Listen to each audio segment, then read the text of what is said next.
One Story, 23, nombre de 1 à 12, les Lévites, les Nazalites, et le désir de Dieu. Dieu se révèle constamment en appelant le peuple d'Égypte avec son zèle, en le montrant par les 10 plaies, en sauvant la vie par le sang de l'agneau de la Pâque, en tuant et en ressuscitant les Israélites dans la mer Rouge. Dieu enseigne constamment qu'il est en ne les envoyant pas directement en Canaan, et en les faisant rester au mont Sinaï, même si Canaan n'est pas un endroit très éloigné où le peuple peut se rendre immédiatement. Le peuple de Dieu doit savoir ce que Dieu veut, et pourquoi il envoie son peuple de Canaan en Égypte et le rappelle à Canaan. Il leur a donc donné diverses lois centrées sur les 10 commandements. Il leur ordonne une nouvelle vie, différente de celle qu'ils menaient auparavant. En effet, ils ne sont plus les serviteurs de Pharaon, le roi d'Égypte, mais le peuple de Dieu et ses serviteurs. Dieu leur a fait construire un tabernacle pour l'expiation de son peuple qui est sorti d'Égypte, mais qui a encore péché en tant que pécheur, et leur a permis d'offrir des sacrifices par l'intermédiaire du tabernacle. Une fois par an, le jour de l'expiation, le grand prêtre demandait pardon pour les péchés commis pendant un an lors de l'expiation dans le lieu très saint. Cependant, bien que les Israélites soient expiés, étant donné qu'ils pêchent constamment, ils doivent toujours se repentir et espérer une expiation éternelle. C'est ce que Dieu dit à travers le tabernacle et le système des sacrifices. Cependant, ils commencent à vivre en acceptant les péchés répétitifs, et l'expiation répétitive comme faisant partie de leur vie quotidienne. C'est pourquoi Dieu dit dans le Lévitique: « Je suis l'Éternel, votre Dieu, consacrez-vous et soyez saints, car je suis saint. » Il leur dit de ne pas suivre les coutumes égyptiennes ou cananéennes. C'est pourquoi il donne les fêtes, et leur dit de se souvenir de Dieu à travers les fêtes. Néanmoins, les Israélites seront chassés de la terre de Dieu après avoir été punis à plusieurs reprises pour avoir désobéi à Dieu et n'avoir pas écouté sa parole. Ce n'est qu'à ce moment-là qu'ils prendront conscience de leur désespoir et chercheront le vrai Messie. Dénombrez tous ceux qui peuvent se battre. Dieu dit à Moïse de compter le nombre d'hommes de chaque division, âgés de plus de 20 ans et capables de se battre. Moïse désigne donc un représentant pour chaque tribu et compte. Cependant, lors du décompte, la tribu de Lévi n'est pas entendue selon la parole de Dieu, car elle doit seulement s'occuper du tabernacle, gérer tous les accessoires, et présider à tout ce qui concerne le montage et l'emballage du tabernacle. Le camp face au tabernacle. Dieu dit à Moïse et à Aaron que les enfants d'Israël camperont autour de leurs symboles militaires et des symboles de leurs familles ancestrales, mais en faisant face à la tente de la rencontre dans toutes les directions.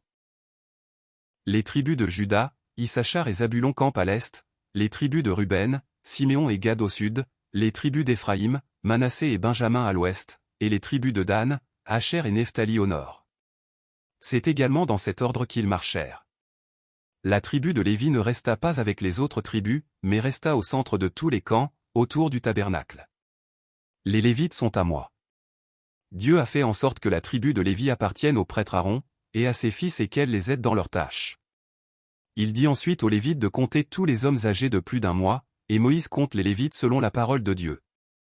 En outre, Dieu a dit à Moïse de compter le premier homme né parmi les Israélites, et âgé de plus d'un mois, et Moïse a compté tous les premiers-nés des Israélites conformément à la parole de Dieu. Et maintenant, on lui demande de faire correspondre le nombre de Lévites au nombre total d'Israélites. Comme il y avait 273 premiers-nés d'Israélites de plus que le nombre de Lévites, Dieu leur dit de donner 5 cycles par personne comme cycle de sanctuaire à Aaron et à ses fils qui sont responsables des Lévites. Dieu dit également à Moïse et à Aaron de compter séparément les Lévites et de leur attribuer des postes différents. En particulier, lorsqu'Aaron et ses fils achevaient de couvrir le sanctuaire et tous les accessoires du sanctuaire, seuls les Kéhatites devaient les porter. Les Lévites comptaient tous ceux qui pouvaient travailler et servir dans la tente de la rencontre entre 30 et 50 ans. La Bible se concentre sur la tribu de Lévi. Dieu choisit la tribu de Lévi pour représenter l'ensemble des Israélites. Les différences dans le nombre de personnes ont été corrigées aux dépens de l'argent de la rédemption. Il répéta: « Les Lévites m'appartiennent. » Lorsque le peuple de Dieu est sorti de l'Exode, Dieu a racheté tous les premiers-nés du peuple par le sang de l'agneau et a dit qu'ils appartiennent à Dieu. Et il a choisi les Lévites pour remplacer tous les fils aînés qui étaient nés dans le sein des Israélites. Ainsi, à travers la Pâque de l'Exode, les fils aînés des Israélites devenus possession de Dieu représentent tous les Israélites, et les Lévites qui ont pris la place des fils aînés représentent l'ensemble des Israélites. Et c'est du Lévite des Lévites que Jésus-Christ vient en tant que représentant de tous les pécheurs. Jésus-Christ est de la tribu de Juda, pas de la tribu de Lévi, mais les prêtres, surtout les grands prêtres, ne pouvaient venir que des Lévites, et Jésus-Christ est le grand prêtre éternel qui est venu dans l'ordre de Melchizedek avant Lévi. La Bible ne se concentre pas sur la tribu de l'ancêtre maudit Lévi, mais révèle Jésus-Christ, qui viendra en tant que grand prêtre spirituel comme le Lévite, la tribu qui représente l'ensemble des Israélites. Tout le travail des prêtres et des Lévites de la tribu de Lévi sera accompli par la venue de Jésus-Christ. La Bible dit donc que Dieu lui-même est la part et l'héritage de la tribu de Lévi.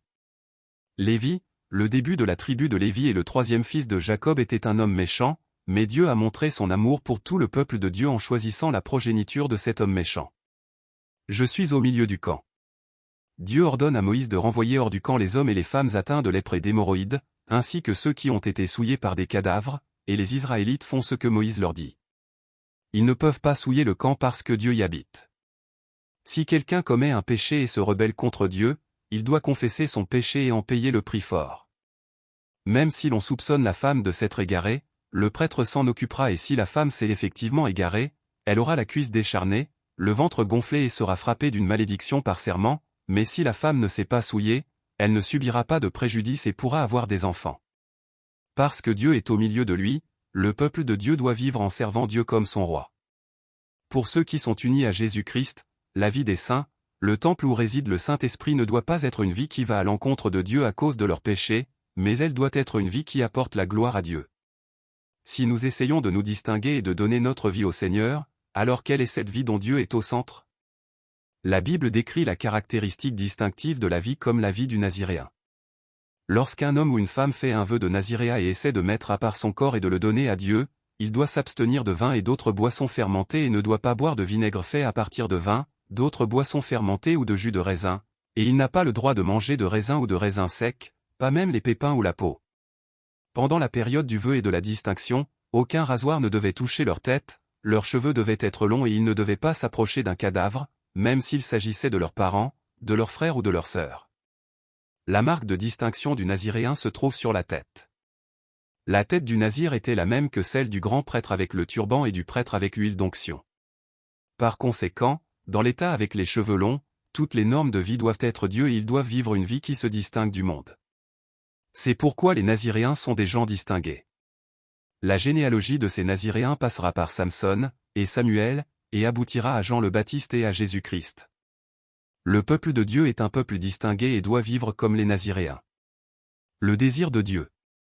Dieu a dit à Moïse de dire au prêtre Aaron et à ses fils de bénir les Israélites et de dire: Que l'Éternel te bénisse et te garde. Que l'Éternel fasse briller son visage sur toi et t'accorde sa grâce. Que l'Éternel se tourne vers toi et te donne la paix. C'est ainsi qu'ils mettront mon nom sur les Israélites et je les bénirai. C'est le désir de Dieu. Dieu procédera avec ce même zèle à l'esprit. L'offrande du superviseur. Le jour où le tabernacle fut achevé et sanctifié, les dirigeants d'Israël, les chefs de famille qui étaient les chefs de tribus responsables de ceux qui étaient comptés, laissèrent des registres détaillés des offrandes. Les Lévites sont importants pour l'ensemble des Israélites, et les prêtres et les grands prêtres sont importants pour les Lévites.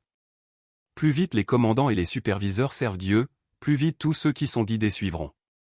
Dans la Bible, les grands prêtres sont morts, le fils aîné et le second fils d'Aaron, Nadab et Abihu, qui utilisaient l'encens avec d'autres feux que Dieu n'avait pas ordonnés. Les chefs sont des représentants. C'est pourquoi, juste après, il est question du rituel de pureté avec les tâches des Lévites, qui représentent les Israélites. L'incident des 12 espions et l'échec des dirigeants est, à travers lui, l'importance du dirigeant à l'époque de la captivité est soulignée. Dans le Nouveau Testament, les qualifications des dirigeants de l'Église sont écrites. Ce qui est plus important que ce que les dirigeants ont offert, c'est la représentativité des dirigeants. Ordonnance de la Pâque. La Pâque, comme les autres fêtes, doit être commémorée et célébrée chaque année, en souvenir des actes de Dieu, et tous les hommes doivent y participer. Même s'ils ont été souillés par un cadavre, même s'ils sont en long voyage, ils doivent célébrer la Pâque. Au contraire, ceux qui sont purs et ne sont pas en voyage, mais qui ne font pas la Pâque, seront retranchés du peuple à cause de leurs péchés. Même les étrangers qui vivaient ensemble pouvaient célébrer la Pâque, devant Dieu selon les lois de la Pâque. Piliers de nuages et piliers de feu. Les colonnes de nuages ne couvrent pas seulement la lumière du soleil pendant la journée et les colonnes de feu ne protègent pas seulement le peuple du froid de la nuit. La colonne de nuée, qui signifie la présence de Dieu avec la colonne de feu, les deux ensemble signifient la présence de Dieu. Seuls les nuages étaient visibles le jour et le feu l'était la nuit. Le rôle le plus important des deux colonnes était de guider. Lorsque la nuée se déplaçait, les Israélites se déplaçaient également, et lorsque la nuée restait, les Israélites devaient également rester. Les colonnes de nuée et les colonnes de feu font référence à l'œuvre de la direction du Saint-Esprit, sur le peuple de Dieu qui a été sauvé. Sonnez les trompettes. Dieu demande à Moïse de marteler 2 trompettes d'argent afin que les prêtres descendants d'Aaron puissent en sonner pour convoquer l'assemblée, lever le camp et rassembler les commandants. De plus, lorsqu'ils iront combattre l'ennemi, s'ils sonnent de la trompette à haute voix, Dieu se souviendra de son peuple et le sauvera de la main de l'ennemi.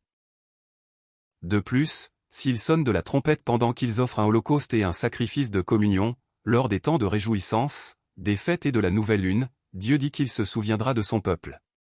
C'est parce qu'il est leur Dieu. Du désert du Sinaï au désert de Paran. Les Israélites, qui sont restés environ 1 an et ont appris à connaître Dieu et à entendre ses lois et ses règlements, se rendent maintenant dans le désert de Paran. En marchant, les Israélites suivent les armées dirigées par les descendants de Juda. Les fils de Guershon et les fils de Merari portaient le tabernacle, et les Kéhatites portaient les choses saintes du sanctuaire. L'arche de l'alliance de Dieu partit 3 jours en avant, à la recherche d'un lieu de repos, et quand l'arche partait, Moïse disait : Lève-toi, Éternel, et que tes ennemis soient dispersés. Que ceux qui te détestent prennent la fuite devant toi. Et quand on la posait, il disait : Reviens, Éternel, vers les dizaines et dizaines de milliers d'Israël. Ai-je tué ou porté ? Tout allait bien jusqu'à présent. Rien que cela, c'est un miracle. Ils ont tenu environ 1 an et 6 mois. Bien sûr, il y a eu des plaintes des Israélites ici et là. Mais aujourd'hui, c'est la grande agitation de combat. Tout d'abord, la Bible dit : Le peuple murmura, et cela déplut à l'Éternel, lorsqu'il l'entendit, sa colère s'enflamma. Le feu de l'Éternel s'alluma parmi eux et dévora une extrémité du camp. Le peuple poussa des cris vers Moïse. Moïse pria l'Éternel et le feu s'arrêta. On appela cet endroit Tabéra parce que le feu de l'Éternel s'était allumé parmi eux. La Bible dit ensuite : Le ramassis de gens qui se trouvaient au milieu d'Israël éprouva des désirs. Les Israélites eux-mêmes recommencèrent à pleurer et dire : Qui nous donnera de la viande à manger ? Nous nous souvenons des poissons que nous mangions en Égypte et qui ne nous coûtaient rien, des concombres, des melons, des poireaux, des oignons et des gousses d'ail. Maintenant, notre gosier est desséché, plus rien. Nos yeux ne voient que de la manne. La manne n'était qu'une nourriture du désert à traverser, et non la terre riche, nourriture égyptienne, ou le lieu où ils entreront, nourriture cananéenne. Ces aliments pouvaient assurer la vie, mais ils ne pouvaient pas satisfaire leurs désirs. C'est pourquoi le chaos régnait. Jusqu'à présent, Dieu a révélé qu'il est Dieu et a enseigné au peuple d'Israël, mais ils ont écouté avec leurs oreilles, ils ont oublié et ils n'ont pas reçu avec leur cœur. Moïse entendit le peuple pleurer, chacun dans sa famille, à l'entrée de sa tente. La colère de l'Éternel s'enflamma fortement. Moïse en fut attristé, et il dit à l'Éternel : Pourquoi fais-tu du mal à ton serviteur et pourquoi n'ai-je pas trouvé grâce à tes yeux, au point que tu m'imposes la charge de tout ce peuple ? Est-ce moi qui suis le père de ce peuple ? Est-ce moi qui l'ai mis au monde pour que tu me dises ? Porte-le contre toi comme une nourrice porte un enfant jusqu'au pays que tu as juré à ses ancêtres de lui donner ? Où prendrai-je de la viande pour en donner à tout ce peuple ? En effet, ils viennent pleurer près de moi en disant : Donne-nous de la viande à manger. Je ne peux pas, à moi tout seul, porter tout ce peuple, car il est trop lourd pour moi. Plutôt que de me traiter ainsi, tue-moi donc, si j'ai trouvé grâce à tes yeux, et que je ne vois pas mon malheur. Moïse passe encore par des hauts et des bas. Vous verrez si la main du Seigneur est faible. Dieu calme d'abord tout le monde. Moïse, épuisé, comme Élie, s'écrie : Tuez-moi. Et pour répondre à ce Moïse, Dieu désigne 70 personnes qui deviendront les anciens et les chefs du peuple, afin que Moïse ne soit pas seul à porter le fardeau. Et il dit au peuple que non seulement pendant 1, 2, 5, 10 ou 20 jours, mais pendant un mois entier, ils mangeront de la viande jusqu'à ce qu'ils s'en lassent. Bien que Moïse n'ait pas cru non plus, Dieu a dit qu'il montrerait l'accomplissement de ses paroles. Et, comme Dieu l'avait dit, son esprit est amené sur les 70 anciens du peuple, et le vent fait monter les cailles de la mer et les disperse à 2 coudées de tous les côtés du camp. Le peuple s'enthousiasma et ramassa des cailles, mais finalement, Dieu frappa par un grand châtiment, et le prix des plaintes et du ressentiment fut payé. Les Israélites ne savent toujours pas que le désert est un lieu de passage et non de plaisir. Pourquoi ne craignez-vous pas de calomnier mon serviteur Moïse? Aaron et Myriam calomnient Moïse pour avoir pris une femme cuskite. À première vue, Moïse semble avoir enfreint la loi. En effet, la Bible dit: Prends bien garde de ne pas faire alliance avec les habitants du pays, ils risqueraient de t'inviter lorsqu'ils se prostituent à leurs dieux et leur offrent des sacrifices, et tu mangerais des victimes qu'ils ont sacrifiées, tu prendrais de leurs filles pour tes fils et celles-ci, en se prostituant à leurs dieux, entraîneraient tes fils à se prostituer à leurs dieux. Cependant, si l'on regarde de plus près la Bible, c'est aux Cananéens, et non aux païens, que Dieu a interdit le mariage par l'intermédiaire de Moïse. Rahab, une femme prostituée apparue lors de l'entrée en Canaan, et Ruth, la femme de Boaz, apparaissent toutes dans la généalogie de Jésus comme des païennes. Bien entendu, le mariage avec un étranger n'est pas recommandé.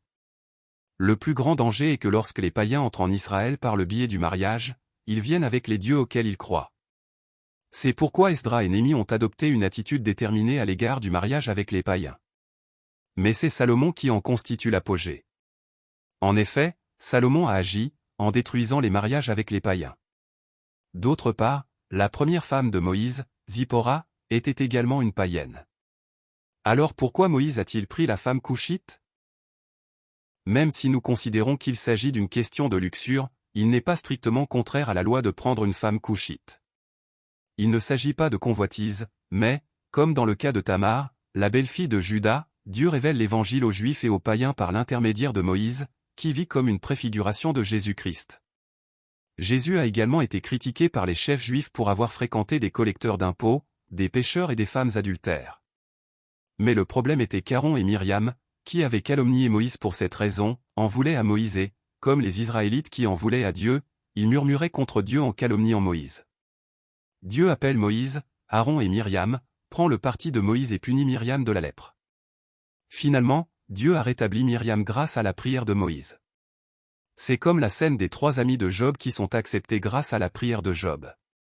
Comme nous l'avons vu, Moïse n'est pas parfait non plus.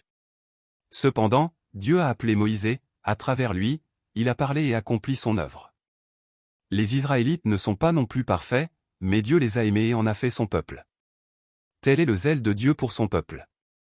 L'histoire de l'amour zélé de Dieu se poursuit.